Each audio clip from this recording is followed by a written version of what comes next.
उसका ये जो आर्मी बनाने का सपना था, ये सपना पहले विश्व युद्ध के दौरान देखा गया था, फिर बनाया गया,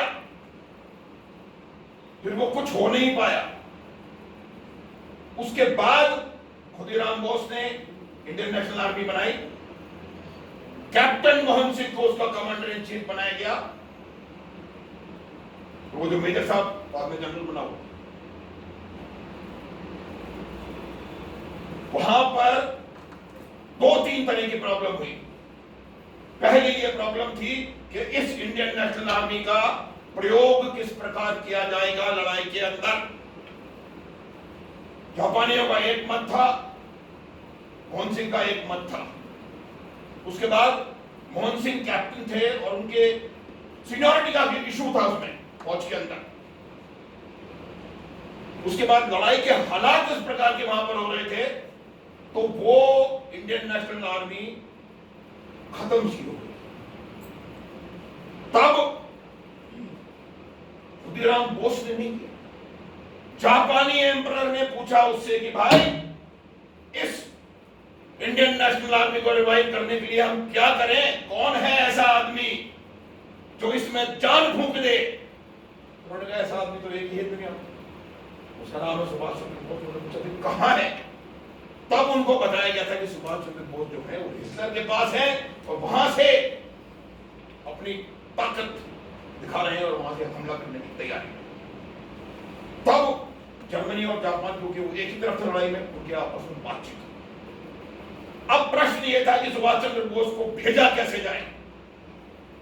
अंग्रेज सरकार को सिर्फ एक इंसान से डर लगता था, उसका नाम था सुभाष चंद्र बोस। 2 वजह है, मैं एक वजह और बताऊंगा, मुझे याद दिला देगा तो भूल जाऊं। अंग्रेज को उनको पता था कि अगर किसी भी तरीके से इस आदमी को सिंगापुर भेजने का प्रयास किया गया, जमीन या हवा, तो ये अंग्रेज इसको खत्म कर देंगे। ऐसी हालत में सुभाष चंद्र बोस जर्मनी से एक जर्मन पनडुब्बी के रास्ते साउथ अफ्रीका के नीचे मेडागास्कर के आसपास पहुंचे। इधर से एक जापानी पनडुब्बी गई। मौसम खराब, 25 मीटर ऊंची लहरें। ऐसे समय में हाई सी के अंदर उस शेर ने एक पनडुब्बी से दूसरे पनडुब्बी में शिफ्ट हुआ, रबर की बोट पर बैठ। जज्बा देखो सामने। फिर दूसरी पनडुब्बी से वो सिंगापुर। सिंगापुर में इस अपनी आजाद हिंद फौज को उन्होंने रीऑर्गेनाइज, रिफर्बिश किया। 60,000 3 डिवीजन, 20-20 हजार का एक डिवीजन, 60,000 सैनिक खड़े किए उन्होंने। और फिर जो साहब ने बताया काफी तफसील से कि किस प्रकार से उन्होंने आगे किया। अक्टूबर 43 में गवर्नमेंट का डिक्लेरेशन हुआ। जो बात जरूरी है गवर्नमेंट का डिक्लेरेशन हुआ वो नहीं, बात ये जरूरी है कि 13 देशों ने उस गवर्नमेंट को मान्यता दी। उसमें सोवियत यूनियन शामिल था। सोवियत यूनियन में हमारी एक एम्बेसी बनी हुई थी मोस्को में। ये इसलिए जानना जरूरी है कि एक छोटी सी गलती के हिसाब से उसको ठीक करने वाला हो। सुभाष चंद्र बोस किसी एयर क्रैश में नहीं मारा गया, कोई शक न हो किसी को भी। एक जांच कमेटी बैठाई थी, चक्रवर्ती कमेटी 1978 में, उसकी रिपोर्ट आज तक कहीं टेबल नहीं हुई।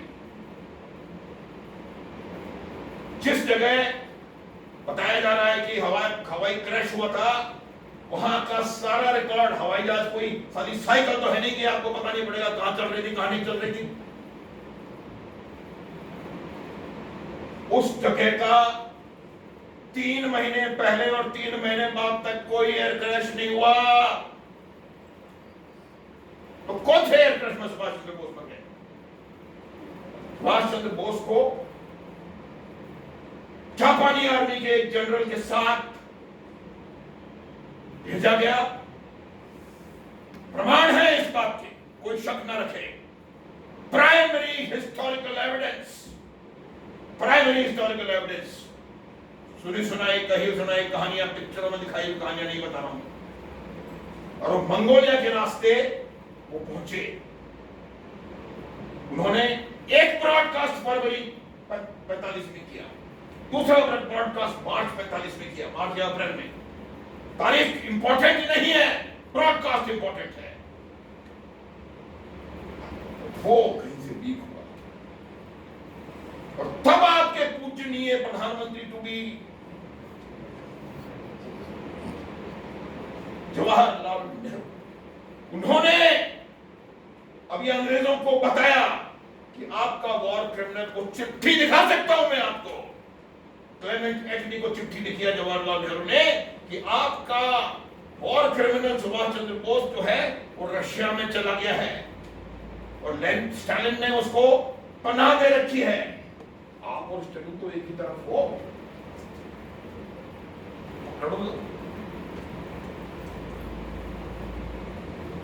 These letters are available. Now look at me.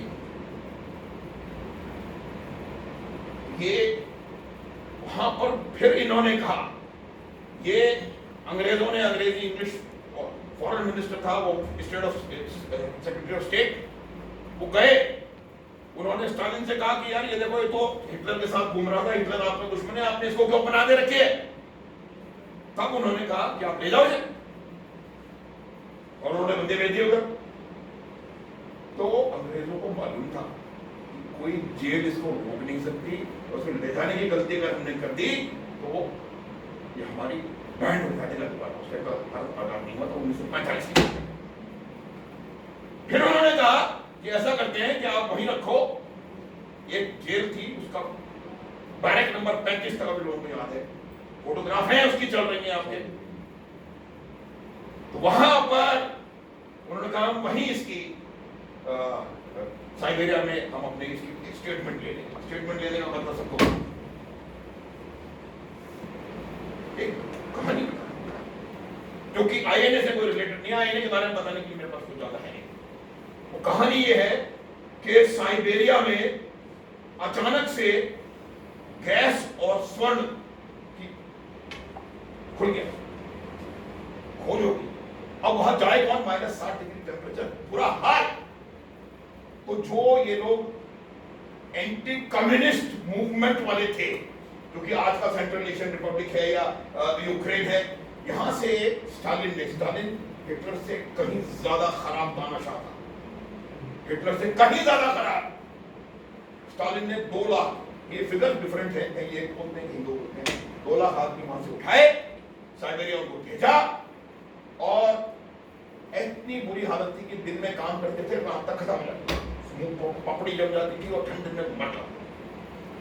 तो इन बॉडीज को डिस्पोज करने के लिए आपको मैं कहता हूं, अभी आप यहां से जाके ही गूगल करके देखना रोड ऑफ बोन्स, आपको सच पता लगेगा रोड ऑफ बोन्स क्या है।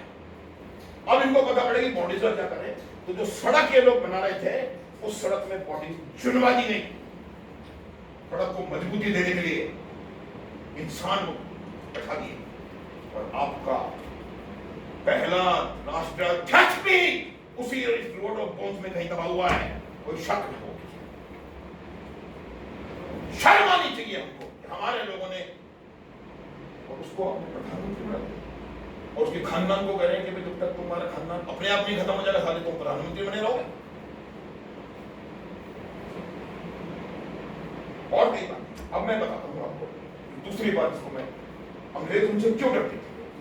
जब 38-39 में महात्मा गांधी से सुभाष चंद्र बोस का डिफरेंस ऑफ ओपिनियन हुआ, उसके बाद 42 में सुभाष चंद्र बोस और महात्मा गांधी एक साइड पे थे। कितने लोगों को बता सकता है? सुभाष चंद्र बोस ने महात्मा गांधी को कहा था कि क्विट इंडिया मूवमेंट बात करो। आपकी कांग्रेस वर्किंग कमेटी के 16 में से 14 सदस्यों ने क्विट इंडिया मूवमेंट की खिलाफत की थी, और उन्होंने कहा था कि लड़ाई चल रही है, अभी कोई इस चीज से फायदा नहीं होगा और आप इसको ना करें। ये सुभाष चंद्र बोस के कहने पर यह बात भी अंग्रेजों को मालूम थी कि quit India movement Mahatma Gandhi ने क्यों लॉन्च किया, क्योंकि सुभाष चंद्र बोस ने कहा था। और ज्यादा उनके लिए सुभाष चंद्र बोस के लिए उनके अंदर खुंदक, सही शब्द है खुंदक।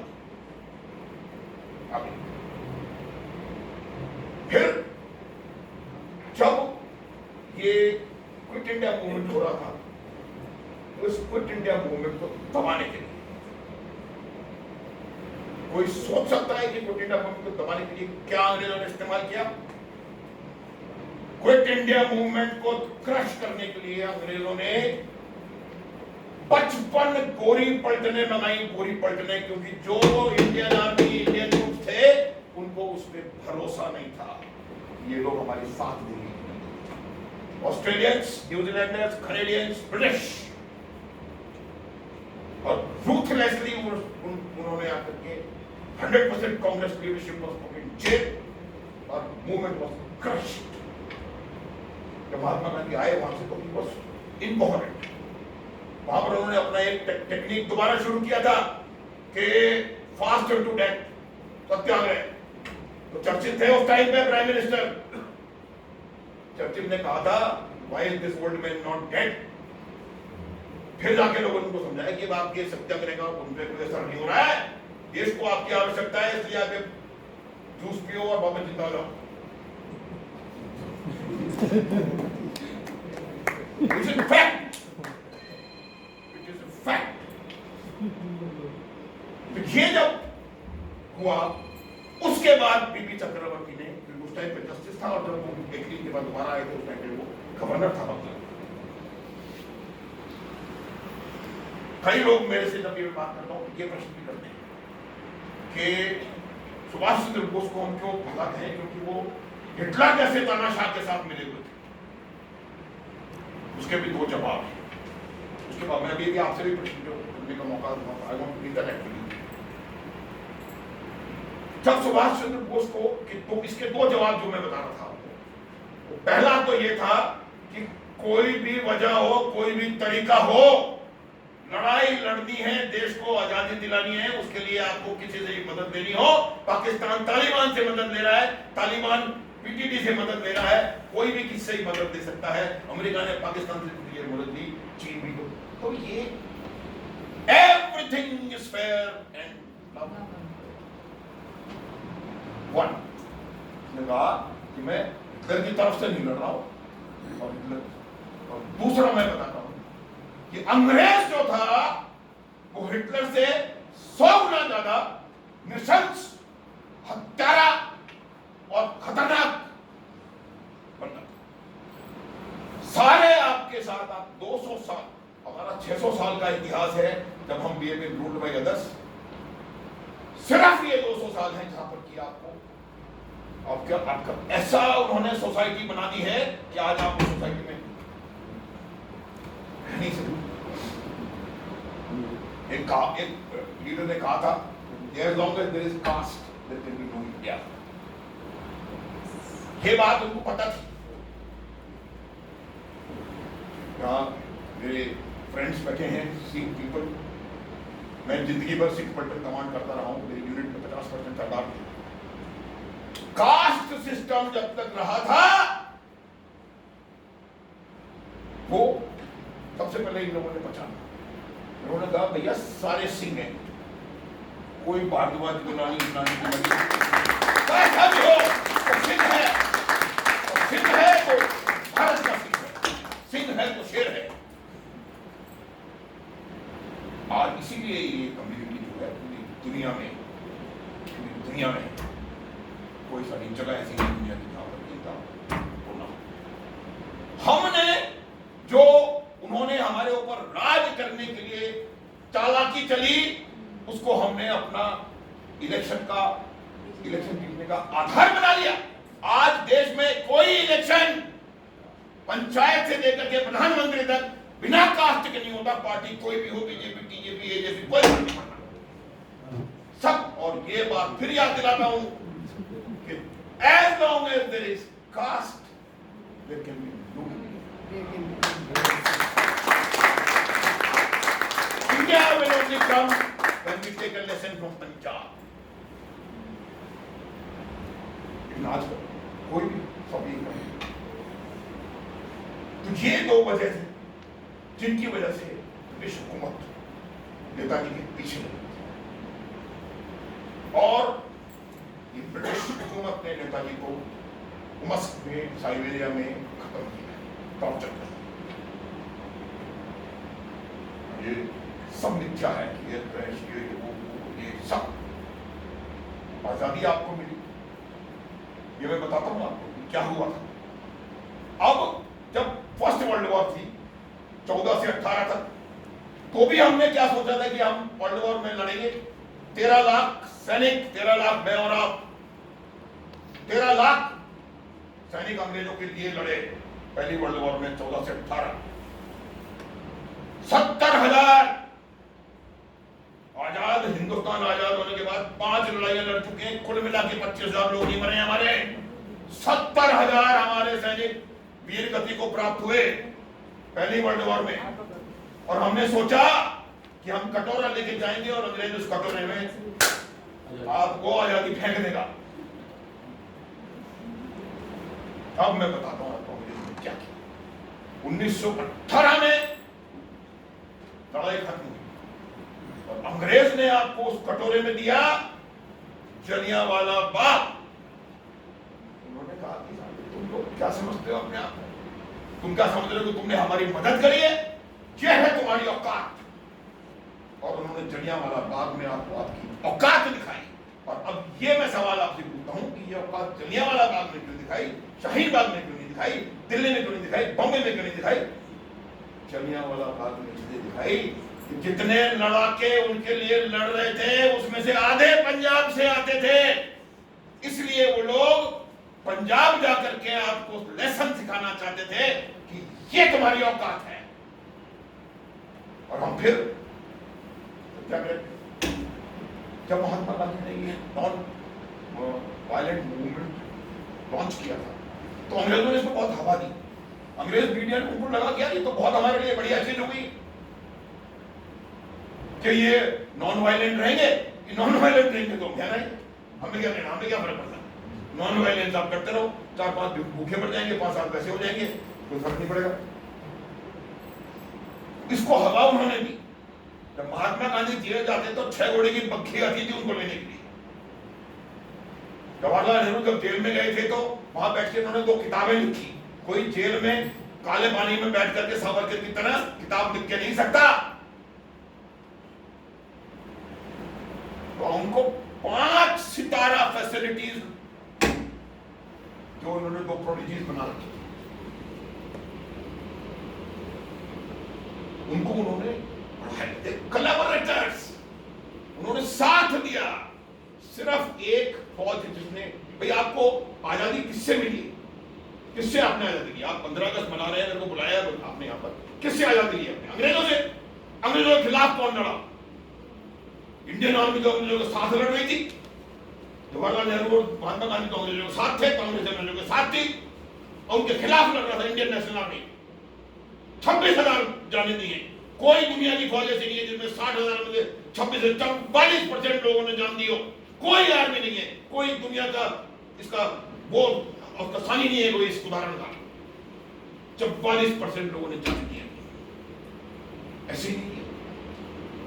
तो उन्होंने जब महात्मा गांधी को इसीलिए बढ़ाया कि उनको मालूम था कि जब तक कोई वायलेंट एक्शन नहीं होगा हमारे खिलाफ तब तक हम कुछ नहीं करेंगे। बात वहां खत्म नहीं होती। मैं 2 मिनट में, क्योंकि मुझे जाना है, मैं लेट हो रहा हूं, 2 मिनट में मैं आपको बात बताता हूं कि क्यों आजादी मिली। ये कहने की बात है कि हमने ये कर दिया वो कर दिया। ये आजादी इसलिए मिली सन 45 की बात है, जब उन्होंने 1919 में जलियांवाला बाग किया तो फिर उन्होंने सोचा कि अब फिर मौका आ गया है, एक जलियांवाला बाग हम दोबारा करते हैं। और वो आजाद हिंद फौज जिसके बारे में हिंदुस्तान में किसी को मालूम नहीं था और बाकी लोगों को बताने का कष्ट हमने किया नहीं क्योंकि हम कांग्रेस में थे। अब उन्होंने कहा कि अब कैसे हम इसको इनको सबक सिखाएं। तब उन्होंने वो किया जो ये बता रहे हैं, जो बहादुर शाह जफर का ट्रायल किया था लाल किले के ऊपर। वही ट्रायल उन्होंने किया, और यही उनसे सबसे बड़ी गलती हो गई अंग्रेजों से।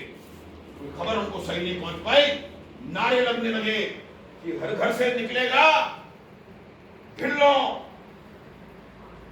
सहगल, शाहनवाज, हर घर से आई आवाज ढिल्लों, सहगल, शाहनवाज। उन्होंने इन तीनों को वहां पर ट्रायल करना शुरू किया। जब उसका इनको रेपरकशन नहीं पता था, जनसैलाब सड़कों पे आ गया, क्योंकि जब उन्होंने इंडियन नेशनल आर्मी बोला, जब उन्होंने लोगों को ये बताया कि इन लोगों ने हमारे खिलाफ लड़ाई लड़ी है, तो लोगों को पता लगा कि यार ये तो हमारी असली फौज है। तब आप लोग, मैं और आप सड़कों पर आए कि हमारे फौज के लीडरों का ये लाल किले में ट्रायल कर रहा है। बड़े सारे बड़े शहरों में सैलाब उमड़ा, और उस टाइम पे लॉर्ड वेबल वायसराय थे। यहां पर वेबल ने एटली अंकल को चिट्ठी लिखी, लॉर्ड क्लेमेंट एटली को। ये चिट्ठियां अवेलेबल हैं, प्राइमरी हिस्टोरिकल एविडेंस। उन्होंने उनको कहा कि आपका चैप्टर इंडिया में खत्म है, और आप 18 महीने हैं आपके पास, ज्यादा से ज्यादा आप यहां से निकलो। वजह क्या थी? अंग्रेज को मालूम था कि जब तक इंडियन आर्मी का सोल्जर उसके पास है, जब तक इंडियन आर्मी के जवान की लॉयल्टी महारानी के लिए है, तब तक वो यहां राज कर सकता। और ये वेबल ने उनको चिट्ठी लिखी, ऑकिनले और वेबल, ये दो लोग थे। ऑकिनले चीनसी था, वेबल का वायसराय था। दोनों के दोनों ने ब्रिटिश इंडियन आर्मी में सालों दशकों नौकरी करी है। ऑकिनले ने लगभग सारी नौकरी इंडियन आर्मी की थी, तो उसको पता था कि अब क्या होने वाला है। इंडियन आर्मी की संख्या मैंने कल बताया था, मैं सवाल पूछता लेकिन मेरे पास समय की कमी, इसलिए 25 लाख। 1945 में इंडियन आर्मी 25 लाख थी, आज 13 लाख है। दुनिया की कोई आर्मी आज की तारीख में 20 लाख, 21 लाख, चाइनीज आर्मी है 21 लाख। 25 लाख और उनके 40 लाख। और 40,000 कौन? जो कि पिछले 6 साल से लड़ाई लड़ रहे थे, वो कहते भैया हमें तो डिसमेंट भेजो, वापस कर जाएंगे। डिमोटिवेटेड 40,000। तब उन्होंने ऑकिनले को और वेबल को, वेबल ने चिट्ठी लिखी, देन उन्होंने जवाब दिया एटली ने कि भाई you are wavering and you might as well quit, आप छोड़ दीजिए वहां पर वायसराय का पद। उसने कहा मुझे भले ही निकाल दो, लेकिन ये जो डिसीजन आप ले रहे हो, it is on your own, गलत शब्द का इस्तेमाल करूंगा, ब्लडी पेरिल। और ये उनके समझ में आए। फिर एक ऑपरेशन गंडोला लॉन्च किया गया, जिसमें सारे अंग्रेज परिवार, बच्चे, बीवी, लॉ सोल्जर, पोल्जर, सबको सेफली जगह पर भेजा। अब मैं बताता हूं कि जब ये हरकत हो रही थी, उस टाइम पर ब्रिटिश इंडियन नेवी में, रॉयल ब्रिटिश इंडियन नेवी में 80 शिप्स थे, अधिकतर कोचीन और मुंबई में। 80 में से 78 जहाजों पर म्यूटिनी हुई। 78 जहाजों पर यूनियन जैक को नीचे उतारा, अंग्रेज अफसरों को शिप से भगाया। कराची और बम्बे के सड़कों पे सुभाष चंद्र बोस की तस्वीर लेके लोगों ने जय हिंद दिल्ली चलो के नारे लगाए। उससे चूल्हे हिली अंग्रेजों की। एक और प्रश्न मेरे से अक्सर पूछा जाता है जब मैं बात करता हूं कि जब इतना बड़ा काम हमारे नेवी वालों ने और फिर और भी आर्मी के पताओं में तो इन लोगों ने किया, तो इसको क्यों नहीं पढ़ाते हमारे यहाँ? इसकी वजह यह है कि आजादी के 70 साल बाद तक भी दिमागी तौर पे अंग्रेज आपके ऊपर रूल करते रह गए। दिमागी तौर पे अंग्रेज रूल करते रह गए। जो अंग्रेजों में कलाम रहते थे उनके पिट्ठू थे। यह वजह थी कि आपको आपका इतिहास नहीं बताते। यह वजह है कि आपको अंग्रेज पे चाहिए था। जो मैक्स मुलर था, जिसके नाम पे आपने भवन बना रखा है, वो अंग्रेजों का क्लर्क था। वो हिस्ट्री लिख गया और पत्थर की लकीर हो गई। क्या बात कर रहे हैं हम लोग? किस देश में हम लोग रह रहे हैं? तो मैंने कहा इस प्रश्न का जवाब अपने आप ढूंढो। मेरे जैसे लोग इसको बताते रहेंगे मैं देश के कोने कोने में जाके बताता हूं, लेकिन जवाब आपको ढूंढना है इसका कि क्यों नहीं पढ़ाते ब्रिगेडियर राजेंद्र सिंह, ब्रिगेडियर उस्मान, क्यों नहीं पढ़ाते आपको आपके जो असली वॉर हीरोज हैं? क्यों हम अभी तक अकबर, बाबर, हुमायूं, शाहजहां को ग्रेट बोलते चले जा रहे हैं? क्यों ललितादित्य आपके सिलेबस में नहीं आया? क्यों अभिनवगुप्त सिलेबस में नहीं आया? कोई जवाब नहीं है किसी के पास, क्योंकि हमने अपना इतिहास लेफ्ट लिबरल्स के हाथ में छोड़ दिया। जो श्रीमती रोमिला थापड़ जी लिख गई वो आपका भारत माता की विद्वान अभी